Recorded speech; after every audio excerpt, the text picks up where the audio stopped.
Tere! Esimese kodu soetamine või siis renoveerimine on iga ühe jaoks hästi suur samm. Ja sellise elumuutusega seoses mõeldakse väga palju sellele, et millised saavad olema laenumaksed, kus see kodu asub, kas seda on vaja renoveerida. See kõik on väga-väga oluline ja selle peale tulebki mõelda. Aga veidi vähem mõeldakse selle peale, mida teha siis, kui asjad ei lähe päris nii nagu plaanitud. Ja täna räägime kindlustusest koduostja vaatenurgast ning stuudios on meil 3 külalist. Ja tere taas Liferi tegevjuht Mihkel Mandre. Tervist! Ja stuudios on meil veel 2 eksperti, Uusmaa elamispindade tegevjuht Marek Kirjanen. Tere Marek! Tervist! Ja Easy kodukindlustuse tootejuht Pille Plees. Tere Pille! Tere! No ma alustuseks küsin, et kas teil endal on laenuga kodud ja kas teil on kodukindlustused olemas ja kas teil on elukindlustused olemas, mis on veel ekstra oluline tagatis, et hakka Mihkel kohe otsast peale. Ja kõik kindlustused on olemas, kodu on olnud ka laenuga võetud, õnneks nüüd on tänaseks laen tagasi makstud. Mul on ka laen makstud, no küll see on hea tunne. On hea tunne, aga no selleks läks ka ikkagi 20 aastat. Täpselt meil samamoodi, aga nüüd on natuke aega on hea tunne ja siis hakkavad lapsed kodulaenu võtma ja siis hakkad mõtlema, et kas on vaja neid aidata, nii et ega see mure otsa ei saa. Kuidas sinuga lood on, Marek? Jaa, täitsa sama lugu, et kodu on, kodulaenu tuleb ka kasutada, kindlustusi tuleb ka kasutada, sellest ei pääse, tahaks ikkagi turvaliselt kõik riskid maandada, nii et kõik on olemas, terve komplekt. No kindlustuse poole pealt vaadates, kui ise selles sektoris sees olla, siis loomulikult on kodu kindlustatud, on elu kindlustatud ja olen ka kodulaenu klient ühe koduga, nii et ja kõik on olemas, olen kursis kõigega. Selle kindlustusega vist on nii, et kui nagu tavainimene, selline minusugune, mõtleb, et mul on kindlustus ainult sellepärast, et pank nõudis. Ega ma ei usu, et mul midagi juhtub ju, ma ju ometi seda ei usu. Ehkki koduga seoses on juhtunud küll.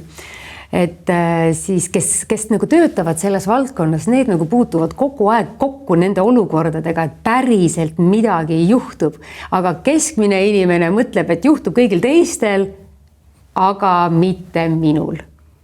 Et kas Pille sinu puhul sundis ka kindlustust tegema just see, et sa näed, et päriselt neid asju tuleb ette?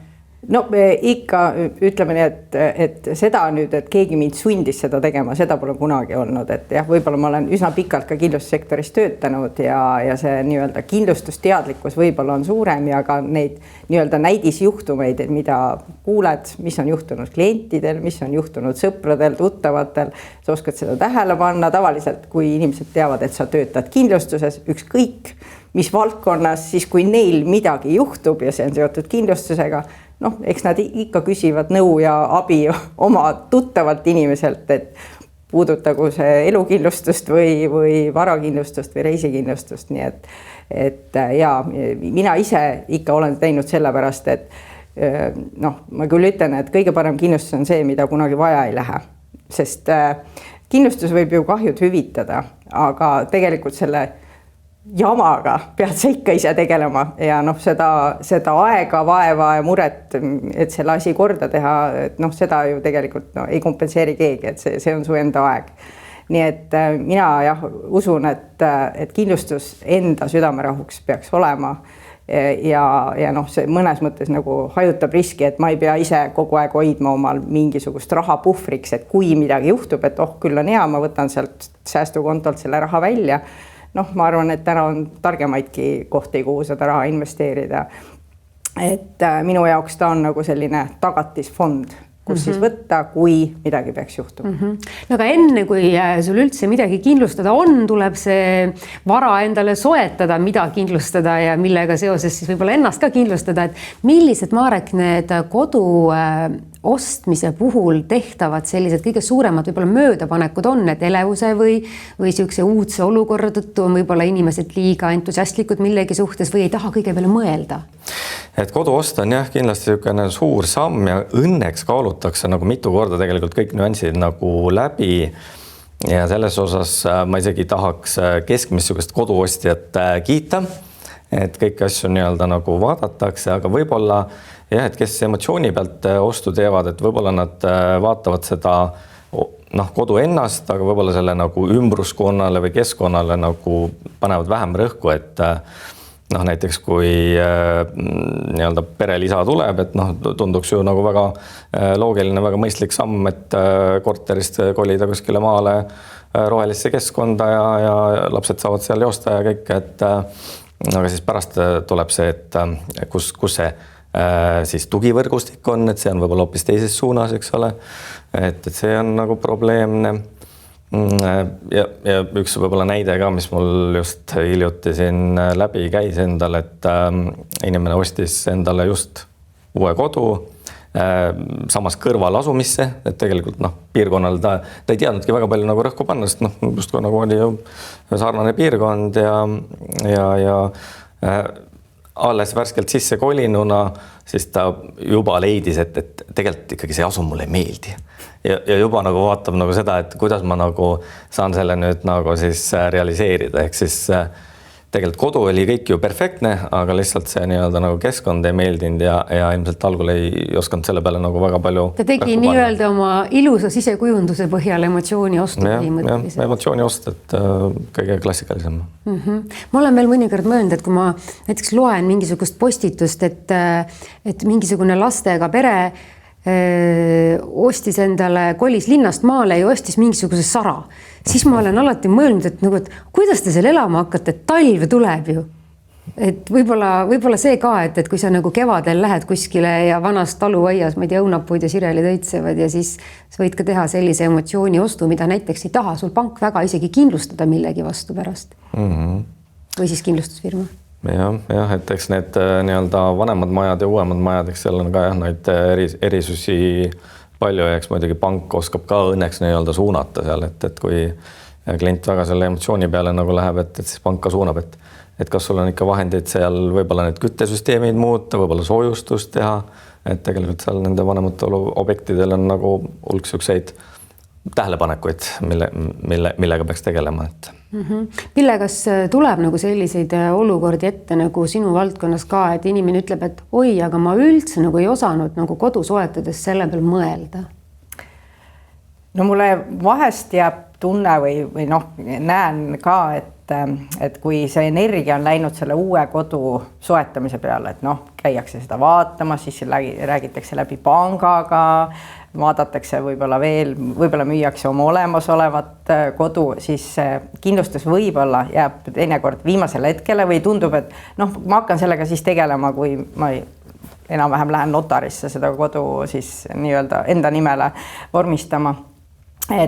Ja siis tehakse võib-olla see otsus hästi kiirustades ja kuna neid kulusi sellel hetkel on üsna palju, seal on hindamisaktid, sissemakse, ühesõnaga toimetamist on üsna palju ja võib-olla mida siis märgata, et kuna tundub, et see on ka jälle üks lisakulu, et siis võib-olla natuke vaadatakse, et vaataks siit ma saaks natuke võib-olla kokku hoida ja võib-olla siis süvenemata vaadatakse, et ma võtan selle, mis ma kuskilt nägin, kõige soodsam oli, süvenemata, mis selle sisu on ja siis või siis vaadatakse, et okei, et pakkumine oli hea, aga järsku ma saaks seda odavamaks, võetakse mingeid kaitseid maha, kas koduse vara summat vähendatakse, mingid kaitsed võetakse üldse maha või võetakse, et pank nõudis ainult mingisugused sellised riske, et mul nüüd siin seda väga laia kindlustust vaja ei ole, tõmmatakse nii-öelda neid kaitseid maha,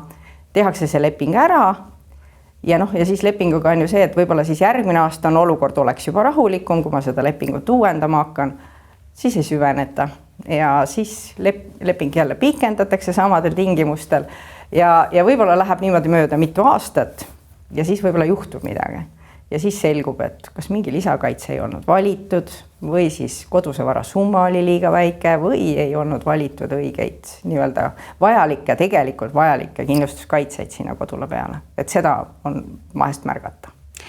Mihkel, kas elukindlustusega on ka nii, et inimesed võib-olla ei taipagi seda tihtipeale varem teha, kui siis, kui nad hakkavad oma kodu soetama? No üldiselt seda vastutust ikkagi tunnetatakse, sest kodu ostmise puhul tihtipeale võetakse ikkagi ka kodulaen sinna juurde. See on suur finantskohustus.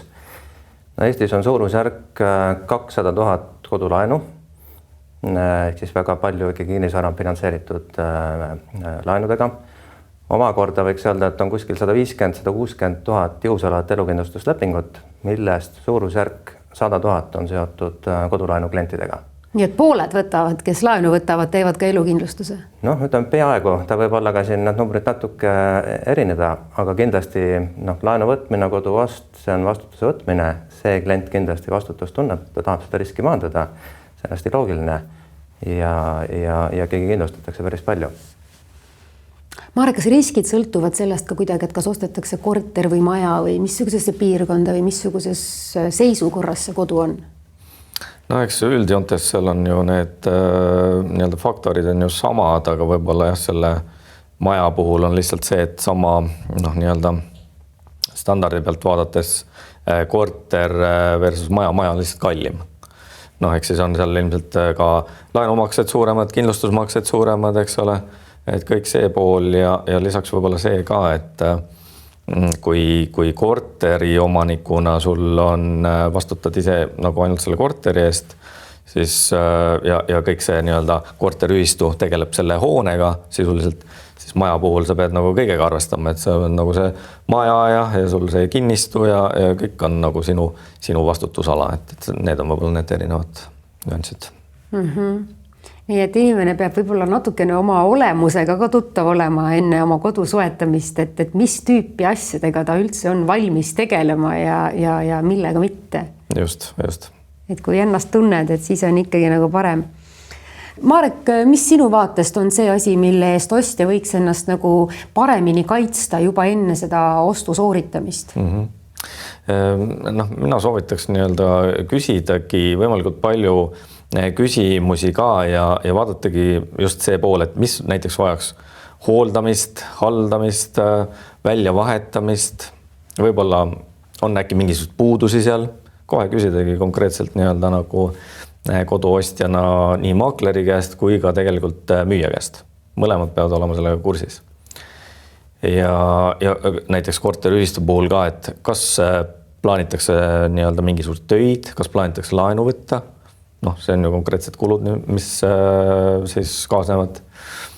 Ja mulle tundub, et maakler saaks siin ka nagu palju nii-öelda abiks olla, et kõiki neid asju nii-öelda siis silmas pidada, suunata klienti ja kui meil nii-öelda tava Kesk-Euroopa või vanem Euroopa, et seal on nagu väga tavapärane ka see, et lisaks müüjamaaklerile, kes meil siin meil väga tavapärane on nii-öelda müüja, siis seljatagust valvamas seal kasutatakse ostjamaaklerit täiesti nagu peaaegu 100%, et on siis inimene, kes ka nii-öelda ostja huvide eest väljas on ja kõik neid nii-öelda asju märkab ja tähele paneb, et meil ka aina enam tegelikult hakatakse seda kasutama ja minu soovitus on küll, et seda ka nii-öelda siis enda kasuks pöörata või enda kasuks kasutada. Pille, kui inimene on kodu ära ostnud ja ilmnevad siis selle uue kodu puhul peagi nagu mingid puudused, et kuidas see otsustamine käib, et kas see on nagu varjatud puudus, kas vastutab eelmine omanik või siis peaks kindlustus selle kahju korvama või siis peab lihtsalt uus omanik arvestama, et see on see risk, mille sa ise oma õuele kutsusid, tegele sellega ise. Kindlustuse puhul üks ja peamine reegel on see ikka olenemata nii-öelda, kas see on elukindlustus või varakindlustus, on see, et see juhtum peaks olema ootamatu ja selline äkiline enamasti. Kui me nüüd räägime varjatud puudusest, et kui seal lihtsalt selgub, et maja ei pea sooja või ma ei tea, vannitoa plaat kukub seinast lahti, sest oli, ma ei tea, mingid vale nii-öelda kinnitusmaterjali kasutatud või siis ma ei tea, hüdroisolatsiooni oli vähe paigaldatud sinna taha, siis seda ei saa nimetada nagu äkiliseks juhtumiseks, et ta pigem on siis jah, see varjatud puudus ja see on tavaline selline hoolsus ja et sa pead oma kinnisvara hooldama ja korras hoidma ja vajadusel ka remontima, et ma ei tea, lihtsalt midagi on kulunud või väsinud, et sa pead selle välja vahetama. Et millal siis nagu nii-öelda on tegemist kindlustusjuhtumiga näiteks ka varjatud puuduse puhul või mingi varjatud probleemi puhul, kõige rohkem esineb tegelikult või üldse nagu kahjujuhtumeid on seotud torustikuleketega ja noh, enamasti või väga paljudel juhtul neid torustikku näha kuskil ei ole, nad on kuskil kas kapi taga peidus, seina taga peidus ja kui seal nüüd torustik ikkagi puruneb ja tekib veeleke, et sul on põrandad üle ujutatud, sul on vaja kodus remonti teha, siis see on ikka kindlustusjuhtum, torustikuleke on kindlustusjuhtum ja sellega saab pöörduda, et kui sellest katkisest torustikust tekib muu kahju, siis kodukindlustus hüvitab sellised kahjud. Aga kui see leke on olnud seal juba eelmise omaniku ajal ja see ka ei teadnud, et see leke seal on, aga tuleb välja uue omaniku ajal. No see tõenäoliselt jah, et see on, ütleme ka kindlustuse mõttes, tegemist on pikaajalise protsessiga. Ehk et noh, kui seal nii-öelda põranda all on mingi niis, kus juba niimoodi vaikselt elanud, võib-olla seal hakkab juba vaikselt mingi vammikene, mingi seenekene kasvama, siis tegemist on ikkagi pikaajalise protsessiga, et kui tegelikult, kui toru ikka täiesti lekib, see annab kohe märku, põrand ujub või lagi tilgub või midagi sellist. Aga kui on tegemist sellisega, et sul lihtsalt maja nagu toanurk hakkab kergelt hallitama, siis hallitusseened, see on ikkagi seotud pikaajalise protsessiga, see ei ole niimoodi, et eile tuli hallitus, täna juba paistab välja ja homme teatan kindlustusele, et see tegemist on pikaajalise protsessiga ja kindlustusseltsid oma kindlustustingimustes on ka sellised pikaajalised kahjustused toonud ka välja, et selliseid kahjusi kodukindlustus ei hüvita.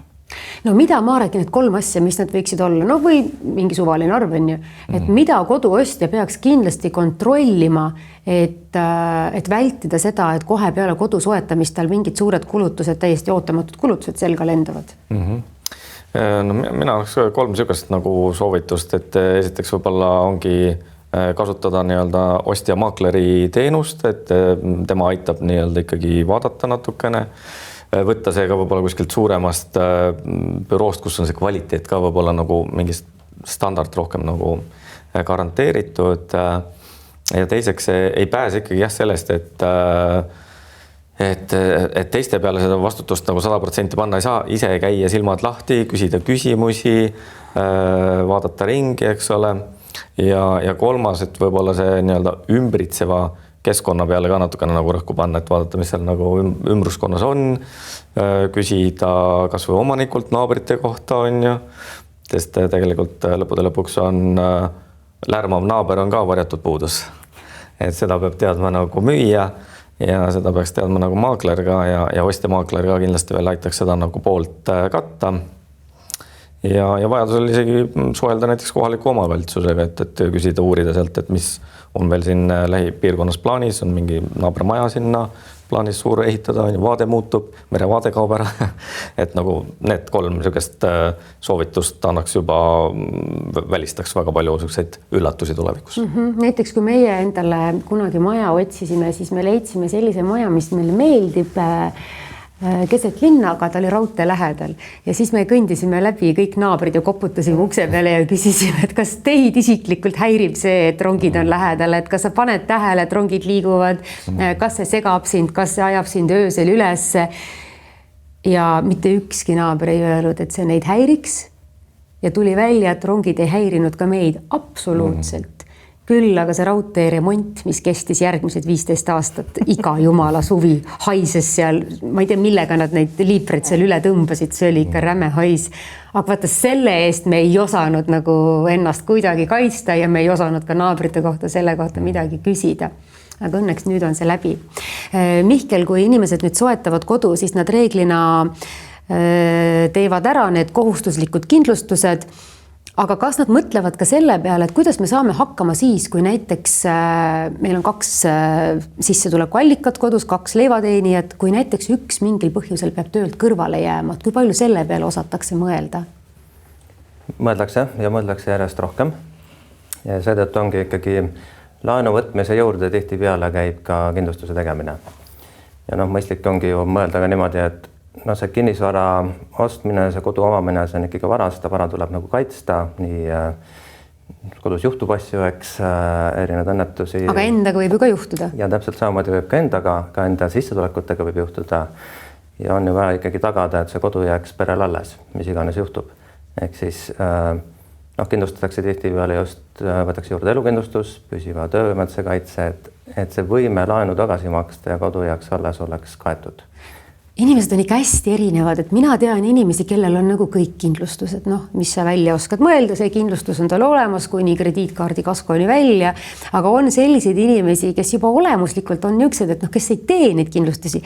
Nad kas mõtlevad, et mina neid kindlustusfirmasid nuumama ei hakka või nad mõtlevad, et minuga midagi ei juhtu. Et mis olukorras need inimesed lõpuks ikkagi nagu teie juurde jõuavad? No seal võib-olla ongi see, et kui laenu võetakse, siis see kodukindlustus on kohustuslik ja tegelikult kõikidel nendel laenudel siis vähemalt miinimum selline kodukindlustus on ju olemas. Ja igasugune elu- või laenukindlustus on vabatahtlik. Ja küll neid ikkagi võetakse päris palju juurde ja järjest rohkem seda vastutust nagu tunnetatakse. Ja võiks ikkagi niimoodi mõelda, et kui on pere, kui on lähedased, kui on vastutus kellegi ees, siis see kindlustus sinna sobib. See kindlustus võiks olla ka piisavalt suur, et ta ikkagi kataks selle laenujäägi ära. Seal oleks ka selline turvapuhver lähedastel olemas, et ta ei oleks selline väga sümboolne või lihtsalt millegi pärast olemas, vaid nagu päriselt kasulik. No mina enda puhul mõtlen seda, et ma olen nagu mitu korda mõelnud, et mingid kindlustused oleks pidanud ära tegema tunduvalt varem.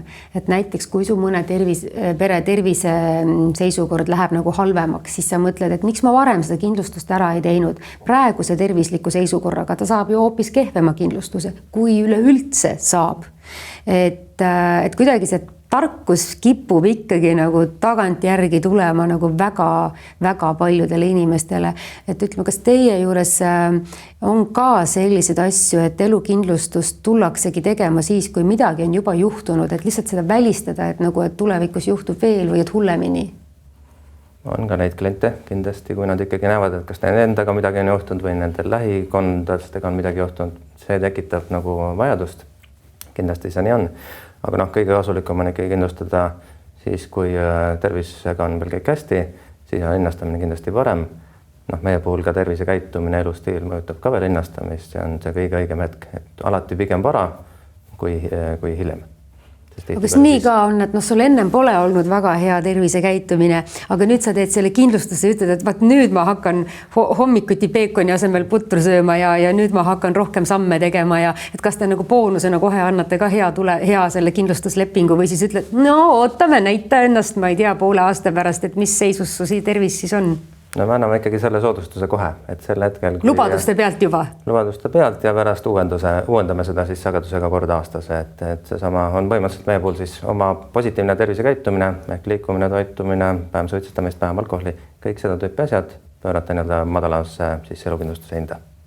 Aga lähme nüüd inimeste juurest asjade juurde või kinnisvara juurde, et kui pere selle kodu ära ostab, on ju siis number 1 asi, mis nad ära teevad, sest pank nõuab, eks ole, on see esmane kindlustus. Mida sina soovitad, et mis need järgmised nagu võiks olla, mida võiks nagu ikka nagu pigem nagu tõsiselt kaaluda? Peale kodukindlustuse või... Ja peale selle, mida pank nõuab.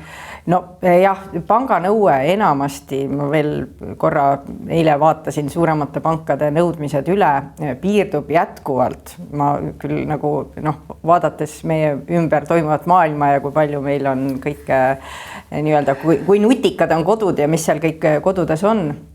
Jah, pangad nõuavad jätkuvalt ainult tulekahju, põhimõtteliselt siis tormi, vandalismi ja vee, ehk siis torustikulekke vastu kahju kindlustamist, mis on miinimumide miinimum minu vaatest. Jah, tõesti tulekahju on selline asi, et kui juhtub, siis tõesti on seda kahju suur ja seal elada ei saa, aga tegelikult meie elu nagu mõjutavad palju rohkemad asjad, nii et minu soovitus kindlasti on mitte piirduda siis selle miinimumnõudega, vaid ikkagi kodu kindlustada. Täna kõik kindlustusseltsid pakuvad koguriski kindlustust.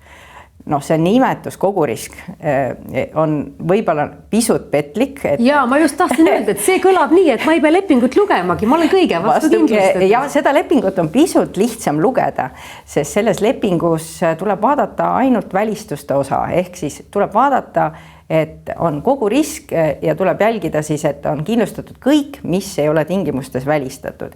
Ja neid välistuste ei ole 7 lehekülge, vaid ütleme, et kui me nüüd võtame A4 ette, et võib-olla ta siis on üks A4 ja ta on ikka punktilt välja toodud väga selged sellised välistused, noh, kas või seesama pikaajaline protsess või tahtlikult tekitatud kahju või siis noh, näiteks lemmiklooma poolt tekitatud kahju. Kas see on välistatud või? See on enamuskindlustusseltside tingimustes kui mul koer ajab kassi taga ja selle käigus telekas ümber lendab, et siis mul oleks vaja juba seda varakindlustust, vastutuskindlustust? No siin on jah, siin läheb juba asjad väga juba keeruliseks, aga ütleme, et hästi lihtsalt öeldes, et kogu riskikindlustus on kõik, mis ei ole välistatud ja erinevatel kindlustusseltsidel on need tingimused erinevad. Ja ka selle lemmiklooma poolt tekitatud kahjud on erinevad, kui me nüüd selle teema siia annab kindlustada, aga millegi muu raames. Jaa, ei, pigem on see, et noh, osad seltsid on siis täpsustanud, et kui see koer lihtsalt närib mu diivani katki või kass kraabib selle nahkdiivani kriimuliseks, siis see on selline looma tavapärane käitumine ja see ei ole kaetud, sest noh, see ei ole nagu mõnes mõttes ootamatu, loomad ikka teevad selliseid asju. Aga kui näiteks seesama koer või kass sealt teleka laua pealt mööda jalutades sabaga vehib või seal kõrval sabaga vehib ja telekas kukub kapi pealt alla, siis noh, see juba võib olla kindlustusega kaetud, kui see on nii-öelda tingimustes on ka välja toodud, et kui on ainult selline nii-öelda see kraapimine või närimine välistatud, siis muud asjad on näiteks kaetud. Minu meelest selliste lugude puhul on omavastutus ka suurem, nii et noh. Ei, ta omavastutus on ikka samasugune. Ja, okay. ikka samasugune. Ja kui nüüd lisaks rääkida siis selle oma kodu kindlustamisele, et noh, pank nõuab sulle sinult ainult sinu kodu enda kodu kindlustamist. Ta ei nõua, et sa peaksid ära kindlustama seal olevad asjad või enda kodust tekkinud vastutuse. Ehk siis mina kindlasti soovitan ära kindlustada ka oma koduse vara, sest kui sa lähed uude koju, enamasti inimesed ostavad ju uued asjad, võib-olla nad võtavad kaasa oma kallid ja hinnalised kunstikogu või siis ka oma vanaema päranduseks saadud söögilaua ja toolid, eks on ju, et ka kodune vara oleks kindlustatud ja see hulgas ma ei mõtle ju ainult mööblit, vaid ka mõtleme seda, et kui pere kolib majja, kõigi nende inimeste riided, jalanõud, nende hobivahendid, kõik see on kodune vara ja kui midagi kodus juhtub, suuremat õnnetust ja kogu see vara on vaja uuesti soetada, see võib olla üsna suur kulu lisaks sellele oma igapäevasele, ma ei tea, pangalaenu kohustusele. Ja kindlasti ei saa unustada vastutuskindlustust, et see on nagu ikkagi nüüd viimaste aastate väga nagu tõusev trend, et noh, kui me räägime korteritest, seal tuleb see nagu võib-olla kõige rohkem esile, et kui minu korteris midagi juhtub, noh, näiteks pesumasina voolik tuleb lahti ühendusest, öösel, panin öösel odava elektriga pesu pesema, hommikul avastan, tõusen üles, jalad põrandale, saan aru, et ups, siin on märg, eks. Ja järelikult alumisel naabril ka. Ja alumisel naabril ka ja noh, hästi, kui ainult alumisel naabril on ka juhtumeid, kus siis see vesi voolab hoopis kõrval korterisse või korteriühistu mingisugust vara kahjustab. Ja mu sõbrannal hakkas laest sealt lambi august tulema. No tavaliselt ta otsib selle väljapääsu või siis pistikupesadest. Ja noh, see, et kui sa kindlustad oma kodu, sa enam-vähem tead, palju mul siin vara on, ma selle kindlustan ära. Aga tegelikult sa ei tea, mis seal all naabril on. Võib-olla tal on seal eebenipuust, parkett, pärsia vaibad, kallis kunst seinas. Ühesõnaga, me kunagi ei tea, mis seal all on ja kui palju vara seal on. Jah, alumisel naabril tõenäoliselt on ka oma kodukindlustus, tema tema kodu korda. Aga tänu sellele, et kindlustus hüvitab selle kahju ja süüdlane on teada, süüdlane oled sinu kodust sai see kahju alguse, siis see alumise korruse kindlustus küsib sinu käest selle alumisel naabrile tekkinud kahju summa sisse. Sa ei tea kunagi, kui suur see on. On see 10 000, on see 20 000, on see 100 000. Ja selle jaoks peaks olema igal koduomanikul ka vastutuskindlustus. Et siis suhtlevad nii-öelda kindlustusfirmad juba oma vahel. Põhimõtteliselt see on sama, et kui su autol on kasko ja teisel autol on ka kasko ja midagi juhtub, siis sa tegelikult nagu viid oma auto töökotta ja kindlustusfirmad omavahel tegelevad. No jah, seal on jah, et kui seal on ühel on liiklus ja teisel on kasko ja no üldiselt tavaliselt sellisel juhtumil liikluskindlustus hüvitab kannatanule, aga sina kui süüdlane, et sinu kahjuga tegeleb siis kasko. Aga jah, et ühesõnaga need on, ütleme siis koduvaates 3 olulist nagu asja, kogu risk, kodune vara oleks kindlustatud ja vastutuskindlustus tehtud ja isegi mitte ka ainult korterite puhul, vaid me räägime ka paarismaja, ridaelamuboks, eramajus näiteks su hoovis on suured puud, väga looduskaunis koht, tuleb üks suurem torm, murrab võib-olla mõne puu või oksa ja see kukub näiteks naabri aiale või naabri aias olevale uuele autole, siis täpselt samamoodi on see sinu vastutus, see puu oli sinu aias või sinu aiast lendab batuut naabri aeda suure tormiga, et sellised meil on juhtunud neid asju, meil on see absoluutselt. Aiavahil on läinud naabri aeda, siis on torm on meil tõmmanud maha ploomipuud ja jupi aeda kusjuures ka veel ja siis vihmaveerennid, ma ei saa aru, kuidas saab vihmaveerenni, aga võttis. No tuul tuleb alla, aga no see on üks asi, et su enda vara saab kahjustada, siis see on sinu enda kodukindlustuse, aga kui sellest sinu kodust mingisugune nii-öelda asi lendab sinna naabri juurde või tänavale või noh, siis sina kui selle kinnistu omanik, kui me räägime eramajast, eks ju, sina vastutad selle eest ja see nõue võib tulla sinu vastu ja need summad võivad olla üsna suured, et igal juhul ma soovitan ka selle oma kodukindlustuse juurde lisada. Mihkel, aga on veel laenukindlustus, laenumaksekindlustus ja elukindlustus. Mul on selline küsimus, et kui ma teen elukindlustuse, kas see katab need 2 esimest ka ära või kuidas see käib? No, laenukindlustuse ja elukindlustuse vahel on põhimõtteliselt 2 olulist erinevust. Sisuliselt on tegemist suhteliselt analoogse tootega. Üks erinevus on see, et kes on soodustatud isik ehk kes on hüvitise saaja. No, toode, mille nimi on laenukindlustus, üldjuhul sellel tootel ongi soodustatud isikuks ehk hüvitise saajaks on pank. Elukindlustusel inimene ise valib, tavaliselt see on siis keegi pereliige või pereliikmed või lähedased. Teine suur erinevus on see, et kas see kindlustussumma on fikseeritud, ehk ta on ajas ühesugune, ütleme, et summas 100 000, 200 000 või midagi muud, või ta on seotud siis selle kodulaenuga ja ta ajas väheneb. No, täna ikkagi ka isegi suured pangad pigem soovitavad elukindlustust, sest ta on mõnes mõttes nagu laiem, sellega saab tegelikult katta ka perele turvalisuse luua ja ta on nagu ulatuslikum, eks. Kuidas seda perekindlustuse summat nagu välja või elukindlustuse summat välja mõelda?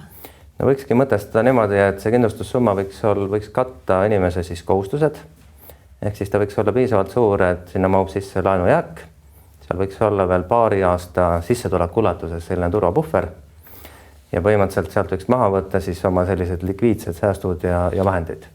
Aga mitte selle kinnisvara väärtust, eriti kui ütleme, et perel või inimesel on siis üks kinnisvara, kus ta elab, sest tegelikult see kodu ei ole nii-öelda likviidne vara. Seda kodu on perel vaja iga hetk.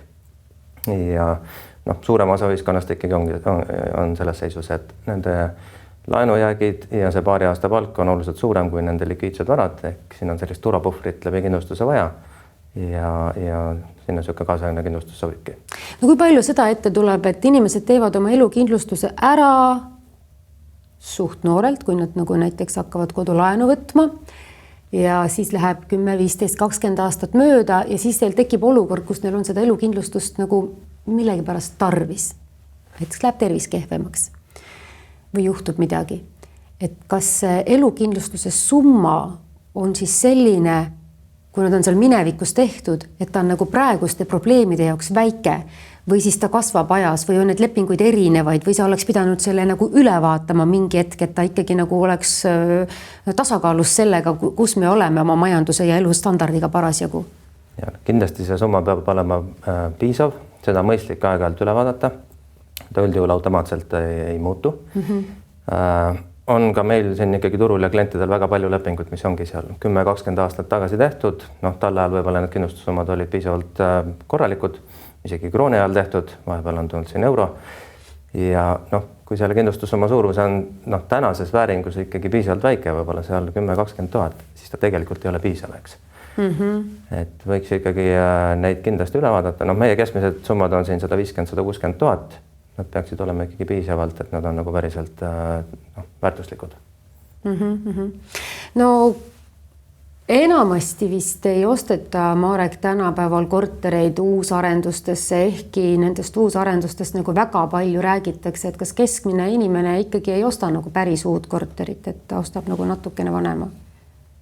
No eks see ongi kogu aeg natukene seda elu standardit tahetakse tõsta, et kes siis liigub seal vanemast paneelikast võib-olla siis seal 2004, 5, 6 ja edasi ehitatud majasse ja kes siis sealt omakorda juba liigub jälle nagu uusarendusse, nii et see on nagu täiesti niisugune nagu loomulik ring tegelikult. Aga ma mõtlengi nüüd seda, et kui inimene ostab nagu sellisesse vanemasse kohta nagu omale uue kodu, et kas see nõuab ka nagu mingisugust teistsugust lähenemist sellele, et missuguste riskide peale nagu mõelda, kui siis uusarenduse puhul, et oskad sa mingit võrdlust nagu tuua välja, et millega ühe või teise puhul arvestada? Noh, seal ongi see, et erinevatel hoonetel on erinevad nii-öelda standardid ka, et ehk siis tegelikult suvila, mis on võib-olla ka ümber ehitatud aastaringseks elamiseks, nendel on üks standard.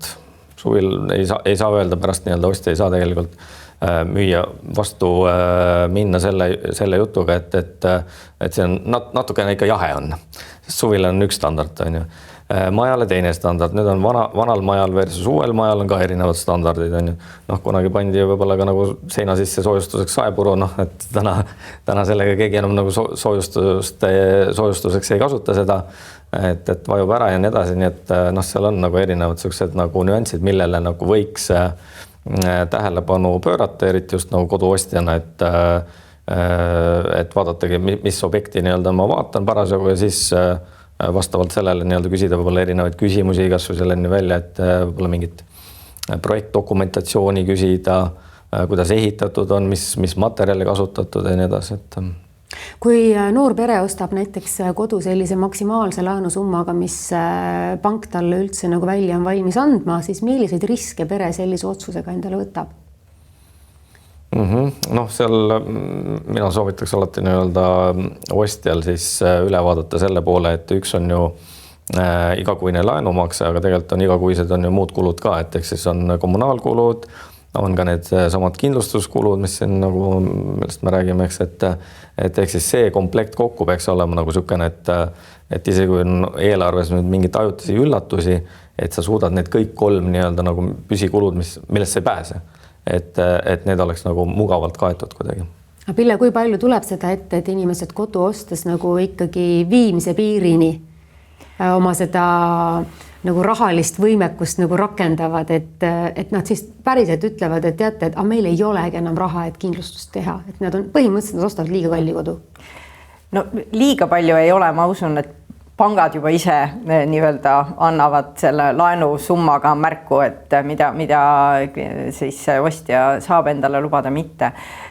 Jah, olenevalt nii-öelda majanduse olukorrast on küll aeg-ajalt siis tekib neid perioode, kus ongi majandus on languses, töötus kasvab, võib-olla keegi peres kaotab veel töö või on tõesti sissetulekud langevad, et on näha, et võib-olla siis on see koht, et kus siis soovitakse oma lepingut, kui isegi oli kodukindlustusleping väga hea kaitsega sõlmitud, siis vaadatakse, et järsku ma siit võtaks midagi maha või vähendaks seda koduse varasummat või prooviks üldse selle panga miinimumnõude ainult täita, et jätan selle lisakaitsed sinna valimata.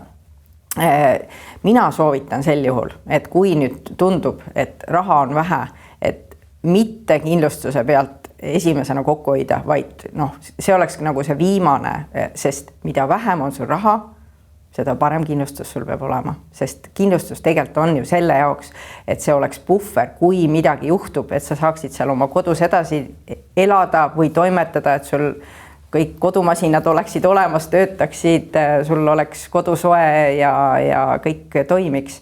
Et mina selles mõttes soovitaksin küll, et see oleks kõige viimaseks, aga üks täiesti minu arust normaalne selline nagu hea soovitus ükskõik mis ajal või kas olukord on kergem või kas nii-öelda perel on parajasti rohkem finantse või vähem, on see, et oma kulude hajutamist, et ka kodukindlustus nagu kodulaenugi saab maksta kuumaksega, et noh, tihti arvatakse, et kindlustus, ma pean selle kõik korraga, ma ei tea, aastamakse ära maksma või pool aastamakse, et maksa seda kuu kaupa, on see summa seal 20-30 eurot kuus. Noh, ma usun, et niimoodi nagu osade kaupa makstes ei pea nagu loobuma sellest heast kindlustusest, vaid sa saad lihtsalt seda kulu nagu hajutada enda jaoks.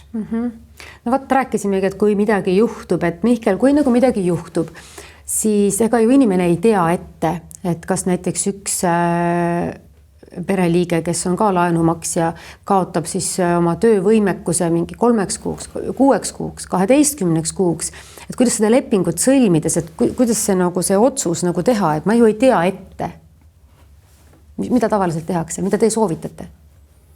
Jah, no ütleme, meil on ka päris palju kliente, kus on tegelikult samast perest mõlemad pooled, ehk siis mees ja naine mõlemad kindlustuse teinud. Ja võib-olla kõige parem selline riskide hajutatus tegelikult ongi see, et see kaitse on nagu terviklik, ta on mõlemale piisavalt suur. Ja soovitaks ka nagu niimoodi mõelda, et noh, kõigepealt kaitsta ära sellised suured riskid, mida tegelikult juhtub nagu harva, aga mille mõju on tohutult suur. Ehk siis surmad, rasked haigused, eks, et oleks kogu see laen võimalik nagu tagasi maksta, see kodu jääks alles, oleks finantsturvalisus tagatud. Ja sealt pealt edasi tulla siis nagu väiksemate riskide juurde ja mõelda, et kas seal mingisugused traumade näiteks kaitsed või muid asju on ka tegelikult vaja. No, päris paljud ka laenukliendid võtavad juurde sellist laenumaksekindlustust, kohati ka on see mõistlik. No mis sellise laenu tagasimaksekindlustuse all mõeldakse, see kindlustab ära siis laenu tagasimaksed mingiks perioodiks. Olenemata sellest, mis suga juhtub, et kui on niimoodi, et sa lihtsalt ei saa mingil põhjusel maksta või? No seal on 2 nagu kaitset üldjuhul. Kaotad töö või kaotad tervise, jah? Just, et seal on ka siis töötuse kaitse või siis ajutine töövõimetus, ehk siis need laenu tagasimaksed näiteks seal kuni aastaks kaetakse. Aga kui see keskmine laenumakse seal, noh, ütleme, et on 500 eurot, see tegelikult koondsumma on seal võib-olla maksimum 6000 aasta peale. See on ikka hoopis teine suurusjärk kui see, mis juhtub siis, kas kogu laen 150 000 makstakse või mitte, eks. Ehk siis veel kord, ennem nagu suurte riskide kindlustust alustada ja siis jõuda nende väiksemate juurde. Pille, aga poliisi lugedes, mida inimesed tavaliselt liiga hilja avastavad? Kui nad üldse loevad või siis, kui midagi juhtub ja kui nad siis hakkavad alles lugema? No vist paljudel juhtudel võib see nii olla ja võib-olla tõesti ma ei vaidle vastu, et kui vaadata nagu kindlustustingimustele peale, neid on enamasti kodukindlustuse puhul vähemalt 6-7 lehekülge ja kui sa selle kindlustusega igapäevaselt kokku ei puutu, ta tundub ikka üsna niisugune segane tekst või et siin niikuinii ükskõik kui palju ma loen, siin on kindlasti midagi väga väikses tekstis kuhugi ridade vahele kirjutatud, tegelikult muidugi ei ole. Ja mina nagu soovitan, et kui sa ikka kindlustuses nii-öelda kodus ei ole, et see ei ole sinu lemmikteema ja see ei ole sinna väga palju panustanud, et sellest nagu põhimõtetest aru saada, siis nii nagu siin ka kinnisvara ostmisel nagu välja toodi, et kasutada kindlustusmaaklerit, sest miks maaklerit on hea kasutada, on see, et esiteks maakler toob sulle turult kõigi erinevate seltside pakkumised lauale, võrdleb neid, toob välja olulisemad nii-öelda piirangud ja välistused alati ja annab ka omapoolse soovituse vastavalt sinu kindlustushuvile ja vajadusele, vastavalt sinu kodule, palju sul seal pereliikmeid on selle nii koduse vara summa valimisel, ka vastutuskindlustuse valimisel. Et mina soovitaks seda, aga jah, enamasti kui klient ise sellega tegeleb või isegi kui maakler on talle selle kõik kenasti laua peale toonud, ja ta tegi selle valiku, siis loomulikult lepingut hakatakse siis vaatama ja kindlustust ju lähebki siis vaja, kui midagi juhtub. Ja mida võib-olla ei panda tähele või ongi need kindlustussummad, võib-olla ei pöörata liiga palju tähelepanu kodukindlustuse vaates, et ma ei tea, koduse vara summa 20 000, sellest on ju küll. Aga kui mingi suurem kahju juhtub, ma ei tea, tõesti, juhtub nii, et küünal jäi laua peal põlema ja suitsu ja tahma on kõik toad täis ja sul on vaja välja vahetada kogu korteri siseviimistus ja ka kõik näiteks riided ja tekstiilid, sellepärast et see vingu hais on seal juures ja neid enam kasutada ei saa. Siis võib selguda, et see summa on pisut väike, isegi tõenäoliselt üsna väike, sest hakkame sealt esiku poolt tulema ja vaatame, mis seal üle riided ripuvad, jalanõud, siis läheme elutuppa, vaatame selle diivan, vaip, valgustid, siis magamistoad, kus on riidekapid, voodid, mis iganes, et jääb summast väheseks ja siis noh, ennem ka tõin välja vastutuskindlustus, et kui see nõue su vastu tuleb ja sa oled selle, tundub, et noh, seda ei ole mul vaja või ma olen võtnud selle miinimumsumma, mida mõni selts on pakkunud, aga see nõue sulle tuleb mitukümmend tuhat, siis noh, selliseid olukordi on olnud, kus siis kuna kindlustus, alumise naabri kindlustus on hüvitanud kahju ja nõuab seda sinult ja need summad on seal mitukümmend tuhat ja kas sellest summast ei piisa, nõue tuleb sinu vastu ja sa pead hakkama maksma seda ja seal võib lõppeda sellega, et sa pead ise oma kodu müüma, et seda nõuet nii-öelda ära maksta. Nii et see noh, põhiline ongi see, et ei süveneta ennem võib-olla nendesse summadesse ja ka võib-olla vajalikud lisakaitsed, et noh, kas või see, et kui sul kodus midagi rohkem juhtub ja ma ei tea, kas või ongi see veekahju, et sul seal vannitoas on vaja nüüd vahetada kõik välja, sa ei saa seal kodus vahepeal elada, sest sul ei ole lihtsalt sanitaarruumi, mida kasutada. Sa pead välja kolima sealt selleks remondi ajaks, siis sa saad ju ära kindlustada ka ajutise elukoha üürikulu, et sealt vahepeal siis kuskil mujal üüripinnal elada nii kaua, kui kodus remont käib. Kuidas on, Marek, nende koduostjatega, et millisel hetkel nad tavaliselt oma kindlustuse ära teevad, et näiteks, no ütleme, kui ma lähen reisile, siis on ju elementaarne, et ma reisikindlustuse vormistan juba enne reisi. Kuidas kodukindlustusega on? Kas inimesed teevad selle kodukindlustuse siis kohe umbes samal päeval, samal tunnil, kui nad selle koduostulepingule alla kirjutavad või kipuvad nad seda pigem nagu edasi lükkama?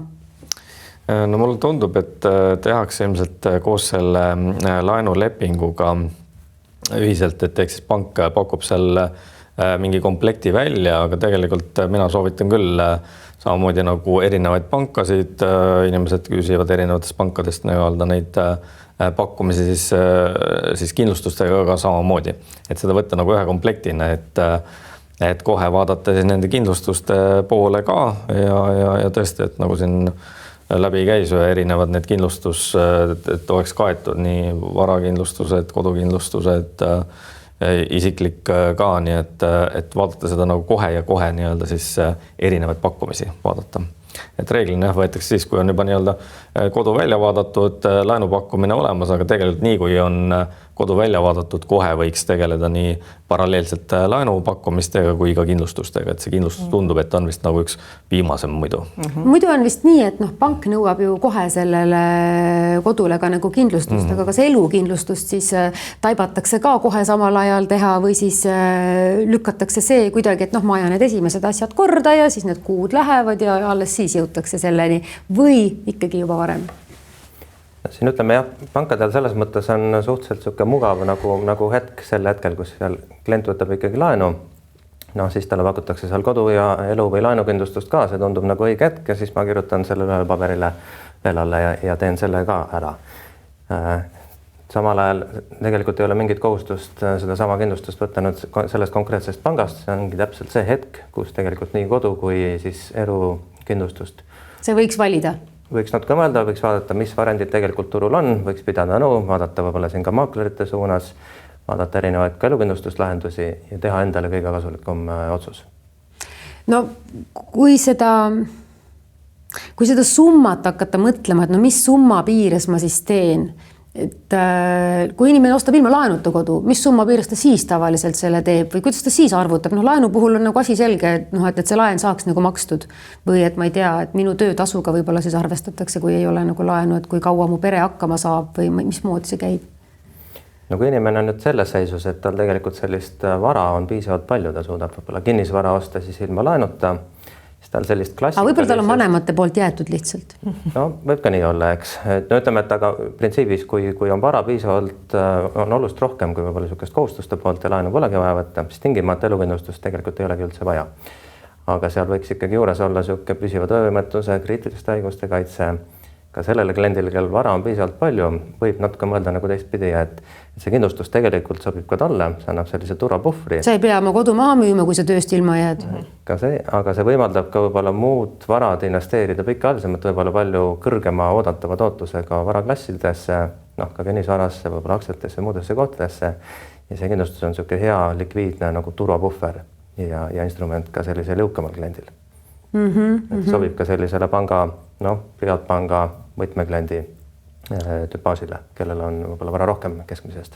Ma nüüd küsin teie kõigi käest, et kas kindlustuse sõlmimisel tavaliselt on mingi selline asi, mida inimene võiks nagu paluda nagu maakleril või kindlustuse pakkujal oma sõnadega nagu lahti rääkida või selgitada, et see kindlustuse võtja saaks nagu paremini mingisugusest nüansist aru, et näiteks Pille, mis sinu valdkonnas võiks selline asi olla?